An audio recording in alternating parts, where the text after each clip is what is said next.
Hi, it's Tash. Welcome to Tash's Library. Today's video is my March TBR game.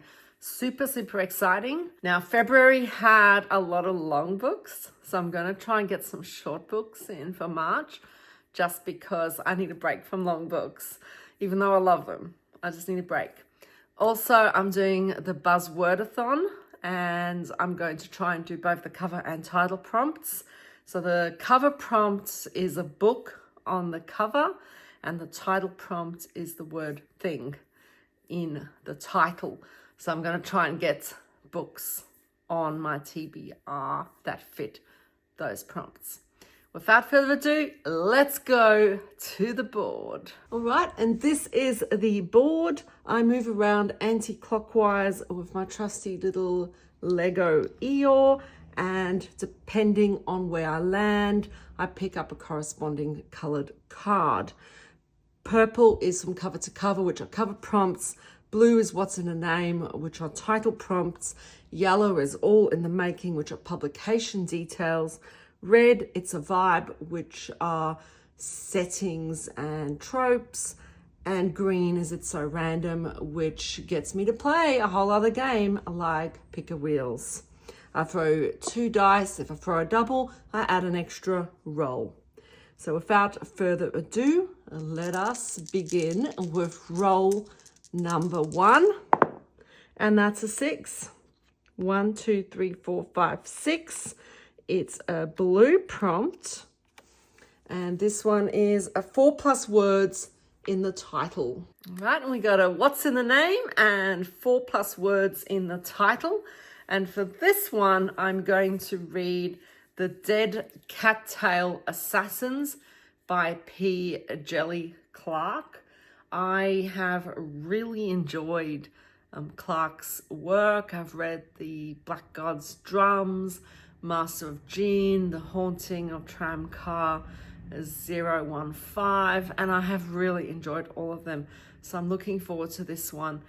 It sounds super cool. Evin the Eviscerator is skilled, discreet, professional, and here for your most pressing needs in the ancient city of Tal Bizi. Her guild is strong, her blades are sharp, and her rules are simple. Those sworn to the matron of assassins, resurrected, deadly, wiped of their memories, have only 3 unbreakable vows. First, the contract must be just. That's above Evin's pay grade. Second, even the most powerful assassin may only kill the contracted. Evin's a professional. She's never missed her mark. The third and the simplest, once you accept a job, you must carry it out. And if you stray, a final death would be a mercy. I'm looking forward to this one. It sounds really good. Roll number 2 is an 8. 1, 2, 3, 4, 5, 6, 7, 8. Green, very exciting. And a random shelf. Oh no. All right, so I'm going to have to number my shelves and then use a number generator, and then I have to pick a book from that shelf. This is a little bit scary because it takes away some control, but at least like if there's a few books on a shelf that I haven't read yet, I do have some control. It's so random, and we've got random shelf. So that means I'm going to number my shelves and we're going to go see what I find. All right, so I have numbered all my shelves from number 1, and I haven't numbered the shelves that don't have books that I still need to read. And I've got another one on the side. All right, so I have gone to a random number generator, and minimum 1 and maximum 34, because that's how many shelves I have. And I'm just going to randomly generate, and will give me shelf number 2. Exciting. Let's go see what's on shelf number 2. All right, so this is shelf number 2. All right, so my options here would be upgrade, because I haven't read that yet. Blind Sight should be pretty cool.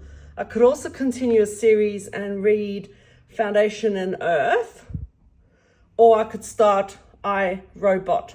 So they are my choices. Oh, I'll have to give it a think and see which one. I might have to read a page of each one, maybe the synopsis, and see which one I'd like to read. All right, so I was a bit torn here because I was tempted to read Upgrade because that's in my 25 in 25 list. So really, I should do that, and I really enjoy Blake Crouch. However, I am very, very intrigued by Blind Sight. So that's the one I'm going to read. It also happens to have my favorite color on it, green. And I don't know, this sounds really, really cool. 2 months ago, innumerable alien objects surrounded Earth, screaming as they burned their way into our atmosphere. The heavens have been silent since. Now, though, a derelict space probe has heard whispers from a distant comet. Something talks out there, but not to us. Who should be sent to find out? It's First Contact. I've heard it's got some pretty wacky characters in it. And I'm really looking forward to a really solid sci-fi novel.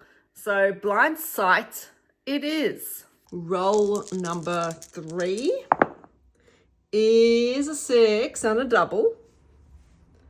1, 2, 3, 4, 5, 6. Another green. A lot of randomness in this one. This or that. Okay, so I have to choose 2 books and then I'll randomly select one of them. And it's so random, this or that. So that means I get to choose 2 books and then I have to randomly select them. 2 books I've decided to go with are Authority by Jeff Vandermeer, which is the sequel to Annihilation. So that would be continuing a series, which is pretty cool. And look how shiny and beautiful that book is. The second possible book is going to be Liquid Rules, which is a non-fiction science book. And that's mainly because I'm really hoping to read more non-fiction this year. So either book would be kind of cool. This one is a little bit shorter than Authority. So that could be good, but it is non-fiction. So I don't know. I kind of want to read both. Either one of them is going to be pursuing one of my goals.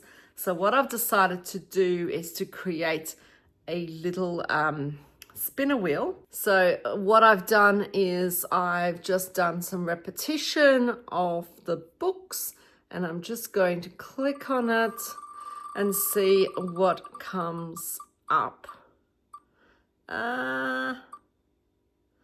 Oh, okay, Liquid Rules it is. I'm okay with that. Like, I am super keen to find out what happens in Authority, but yeah, like, that's the point of this and that. There's going to be excitement that one gets chosen, but there's an element of disappointment as well. But this one should be good. This was actually a Christmas gift, and I would really like to get this one. And so far, I have read at least 1 nonfiction each month this year. So hopefully I can continue that because that's a really, really good pattern to have. So set on a transatlantic flight, Liquid Rules offers readers a tour of formless substances, told through the language of molecules, droplets, heartbeats, and ocean waves. We encounter fluids within the plane, from hand soap to liquid crystal display screens, and without, in the volcanoes of Iceland, the frozen expanse of Greenland, and the marvelous California coastline. We come to see liquids as substances of wonder and fascination, and to understand their potential for death and destruction. I am super keen on this. This sounds really, really fun. It's only a short read too. And I love science books. I absolutely love science books. It's one of my weaknesses. So yes, nice little mix. Roll number 4 of 9 now is a 3. 1, 2, 3, yellow, all in the making. And it's a book with fewer than 300 pages. Excellent. Okay, especially with 9 rolls. That's excellent news. All in the making, and this time it's a book with fewer than 300 pages. And for this, I'm going to get my buzzword title prompt in with The Slow Regard of Silent Things by Patrick Rothfuss. This is in the King Killer Chronicle world, and it follows in the university, there is a dark place. Few people know of it, a broken web of ancient passageways and abandoned rooms. A young woman lives there, tucked among the sprawling tunnels of the underthing, snug in the heart of this forgotten place. Her name is Auri, and she's full of mysteries. Auri's pretty cool in The Name of the Wind. I'm looking forward to reading this one. It's been on my shelf for ages, and I don't know why I don't keep coming to it, because I love Name of the Wind. But yes, it's got the word things in it, and therefore it's going to be read, and it's quite nice and short. Roll number 5 is a 10 and another double. 1, 2, 3, 4, 5, 6, 7, 8, 9, 10. Another blue prompt. I'm running out of cards for blue. A preposition in the title. So on or in. That should be fun. What's in the name? And this time it's preposition in the title. I'm going to go with Blood Over Bright Haven.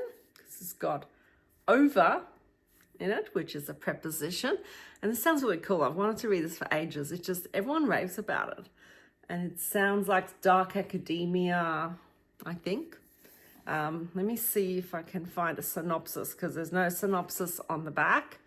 So the first woman ever admitted to a prestigious order of mages unravels a secret conspiracy that could change the practice of magic forever in the standalone dark fantasy from the author of The Sword of Kaigan. So for 20 years, Siona has devoted every waking moment to the study of magic, fueled by a mad desire to achieve the impossible, to be the first woman ever admitted to the high magistry at the University of Magics and Industry. Sounds cool. I love a school setting. I've heard it's pretty awesome.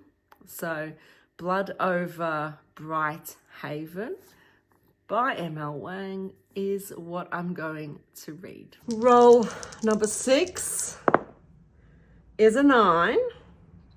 1, 2, 3, 4, 5, 6, 7, 8, 9. It's a vibe, and it's a retelling.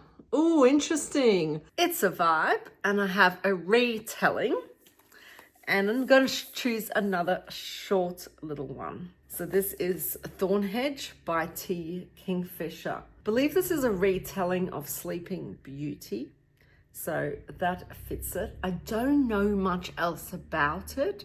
It's very, very short, so I don't actually want to read a synopsis, because I feel like it's going to give a little bit too much away.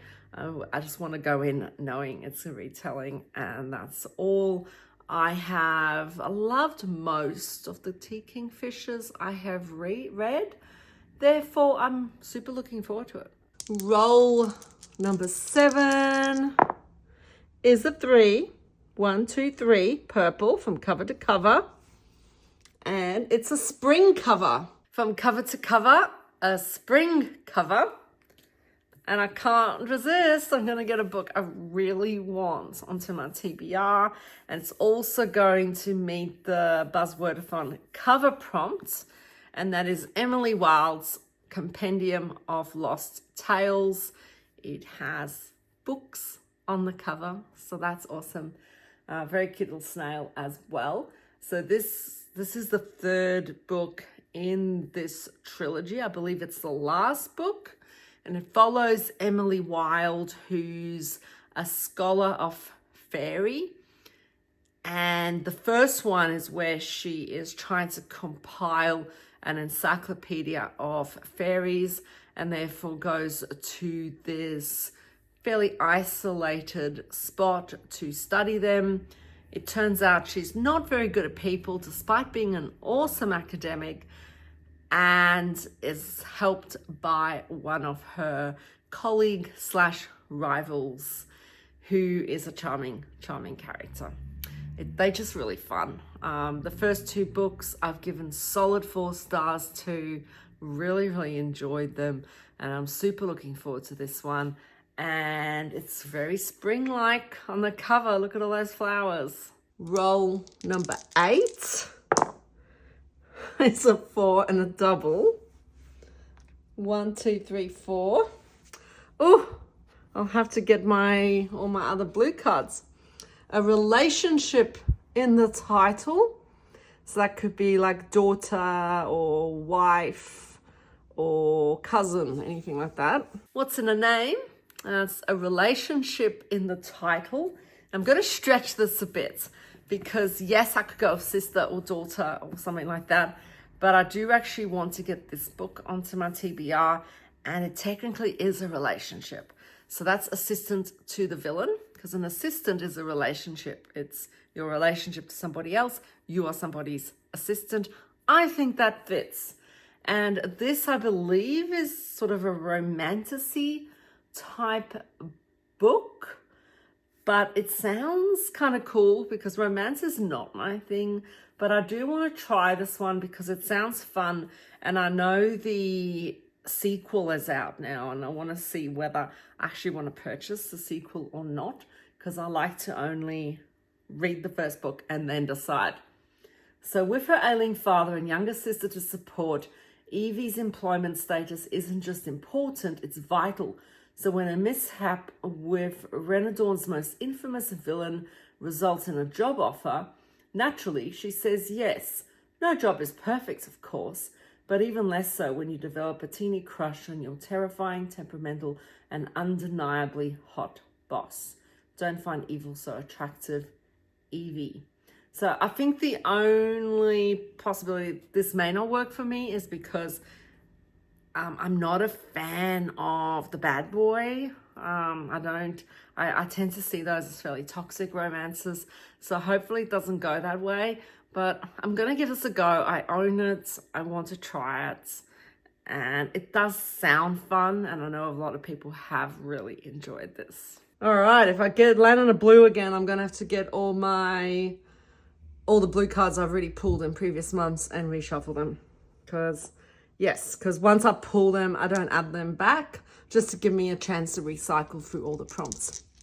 All right, so that's my 8. I need 2 more rolls though because of doubles. Hopefully it's only 2 more rolls because, yeah, there's, 5.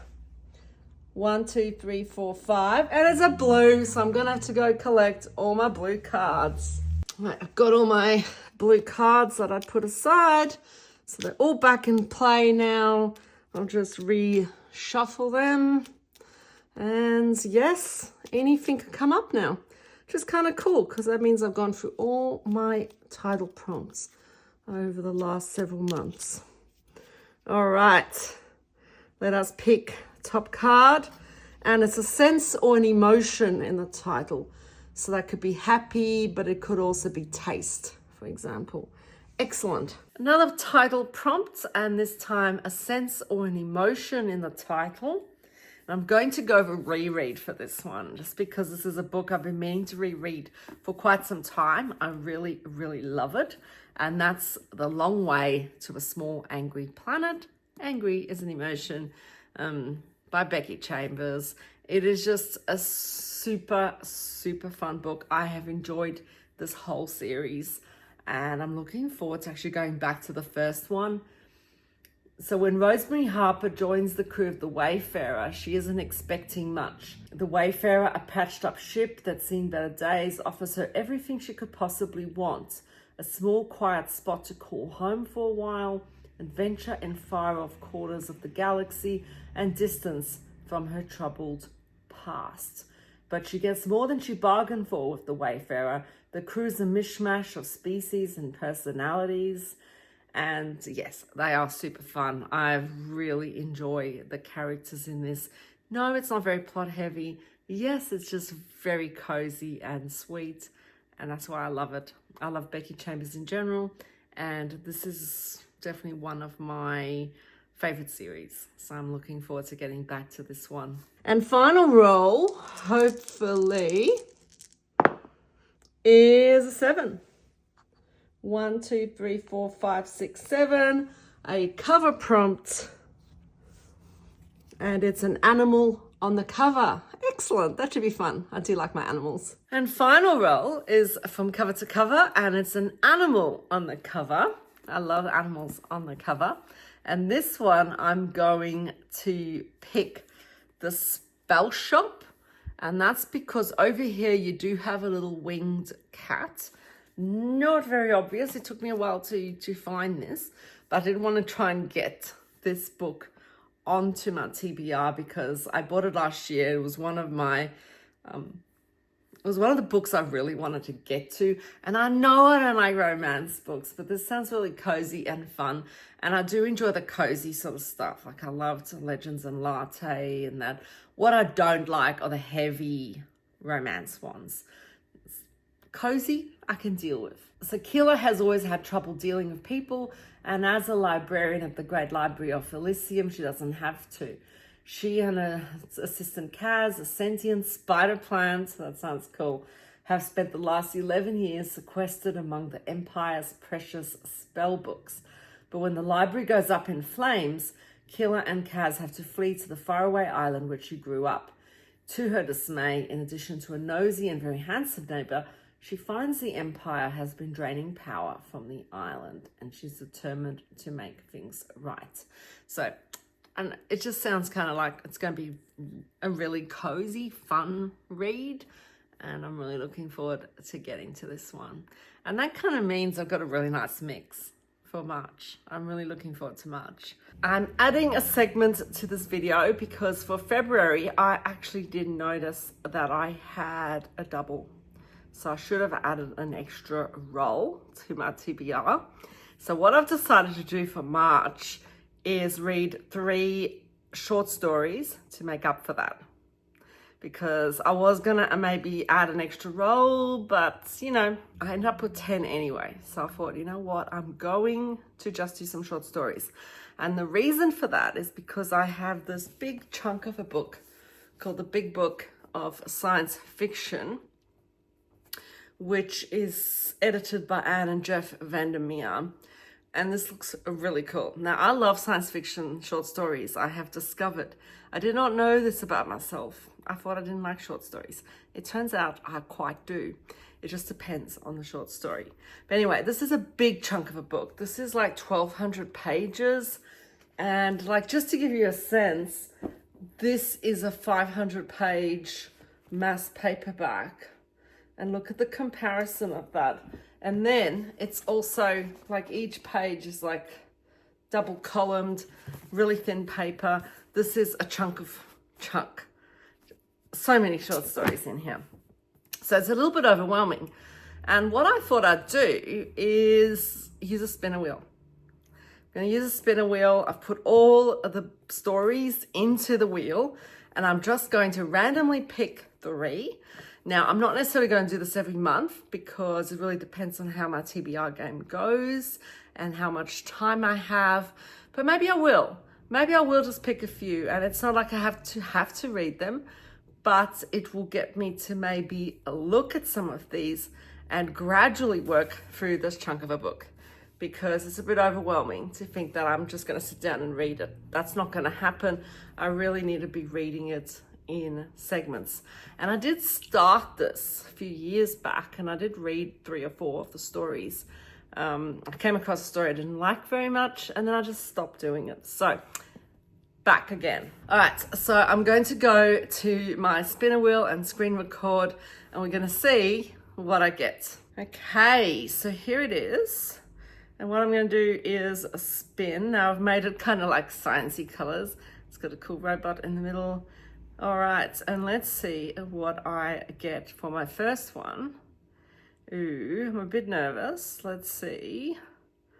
Oh, Gorgonoids by Lena Crone. All right, let's go see what this one is about. I have never read anything by Lena Crone before, but Gorgonoids is a self-contained excerpt from another important Crone novel, Mathematical Creatures or Shared Dreams, which won Finland's most prestigious literary award, the Finlandia Prize, in 1993. Mathematical Creatures was Crone's 7th novel for adults and consists of 12 prose pieces that straddle the line between fiction and essay in a way similar to some of Alfred Jarry's and Georges Louis Borges' work.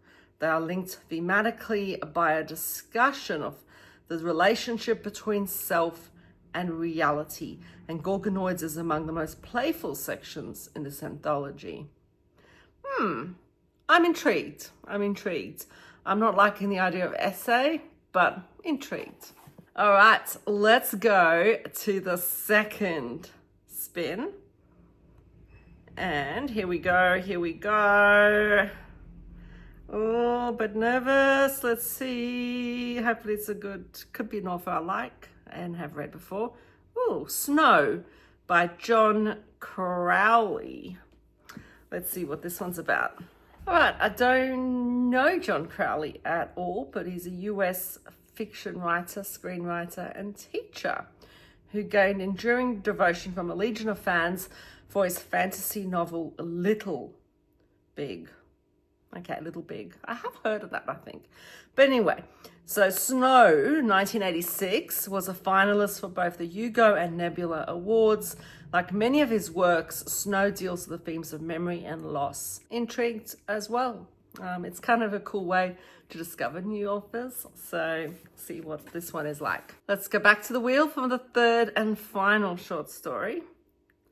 And it's spinning. And we have, who do we have? I can't read that. Oh, The Poetry Cloud by Cixin Liu. Now, I love Cixin Liu's The Remembrance of Earth's Past, the first book being The Three-Body Problem. So I have been wanting to read more from him. So this could be really, really cool. All right. So it describes Liu's fiction as being filled with grand and majestic scenery and vivid imagination, combining abstract fantasy with concrete modern technology to highlight the beauty and significance of science.